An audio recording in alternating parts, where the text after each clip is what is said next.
Subscribe कीजिए तालीमी समंदर को और बेल आइकन दबाना ना भूलें। अस्सलाम वालेकुम प्यारे दोस्तों, आप देख रहे हैं तालीमी समंदर और मैं वसीउद्दीन। आज का हमारा सवाल हिजरी सन और ईसवी सन में क्या फ़र्क है और ये दोनों कहाँ से शुरू हुए, इसमें लोग कंफ्यूज हो जाते हैं और ये सवाल का जवाब चाहते हैं। हम आपके लिए इसी सवाल का जवाब लेकर आए।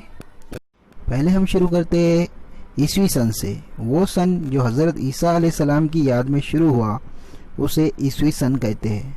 लफ्ज़ ईसवी सन के लिए मुख्तसर अलामत हमज़ा इस्तेमाल करते हैं, जैसे 1571, यानी ये साल ईसा अलैहिस्सलाम की पैदाइश से शुरू होता है, ईसवी सन। अब आते हैं हिजरी सन की तरफ। दोस्तों, आपने उर्दू कैलेंडर तो देखा होगा, वहाँ पर हिजरी सन लिखे होते हैं। वो सन जो हज़रत मोहम्मद सल्लल्लाहु अलैहि वसल्लम के मक्का से मदीने की तरफ हिजरत करने से शुरू हुआ। लफ्ज़ हिजरी के लिए मुख्तसर अलामत दो चश्मी है इस्तेमाल करते हैं, जैसे सन 50 हिजरी।